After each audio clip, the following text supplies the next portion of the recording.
Good morning teachers, good morning everyone. In this video, I'm going to share with you my design automated template to simplify teachers' job in preparing our SF9, SF10, and summary of final grades. This is the actual workbook for the template. So in worksheet 1, this input data, what you're going to do here is just to input here, you're going to type the region, division, then the school name of the school, then all of this data. So after you input here in the input data for these required fields, this will actually automatically display on the SF9 and SF10. Okay, so in this input data, you're going to paste here the name of the students from SF1. So this will actually simplify your job because when you paste names here, this will actually goes directly to SF9 here, front and back. All the data that you enter in the input data will directly and automatically display on the front page of SF9 and back page of SF9 and SF10 front and back.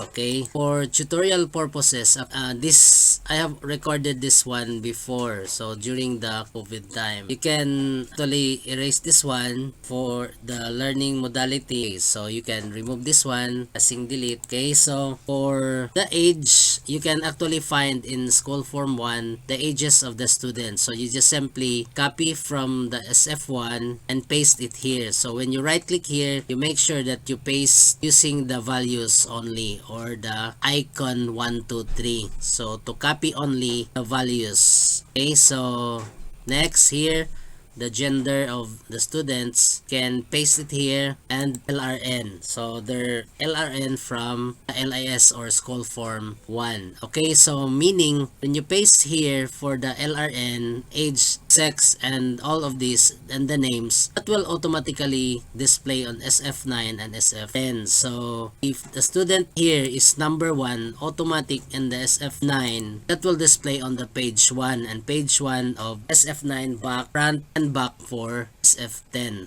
automatic. Okay, so this is template, is you can download this one for free and this is fully editable. Okay, so for MAPI, since you're going to get first the average for the MAPI, you're going to input here the grades of students. So automatic, if the sequence of numbering in your school form 1 here for the students, number 1 to, for instance, number 1 to 30, this can actually hold only to 30 students. Okay, so 30 students for the male and 30 students for the female, meaning you're going to save as this one. If you're going to click, then you save as, you save it for example, you're doing for male, you save this one for your female students. Okay, so meaning you have two files to save for the male, 30 for the male and 30 for female, so separate workbook. Okay, so here we're going to paste here the grades of students for music, arts, physical education, and health. So you just make sure that sequence of names and the sequence of grades, date of birth, LRN is the same sequence from the school form. Okay, so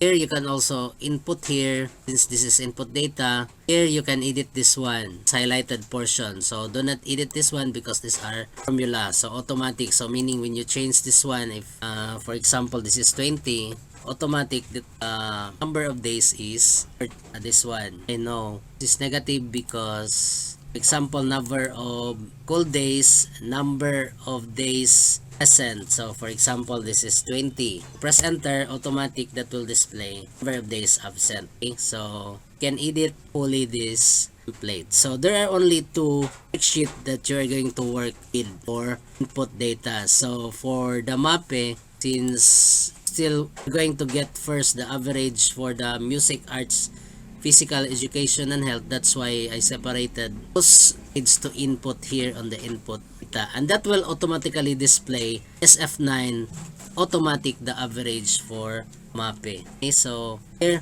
summary of final grades, here you're going to input. So after you paste, since this is actually this is automatic, so when you paste actually from the input data names here, for example this student number 2. Okay, automatic that will display. So for instance, if you have already placed 6 students, automatic on the summary of final grades, automatic that will display here student 2. So if you face 26, automatic names here will display. So you need to do is to paste grades for quarter 1, quarter 1 to 4 full for Filipino. For English, quarter 1 to 4 here. For formulas, do not erase this one.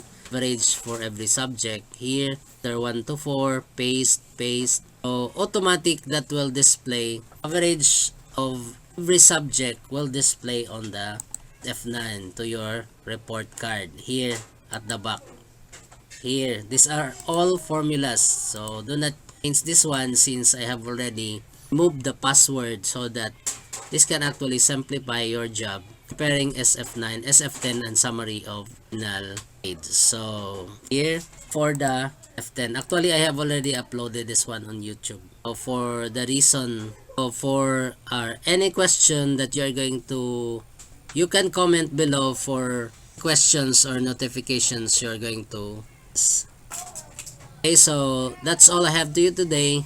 If you like this content, at least hit the like button and then subscribe in appreciation. Hit also the notification bell so that you will be updated if ever there are changes or enhancement in this plate. So that's all I have to you today, and thank you so much for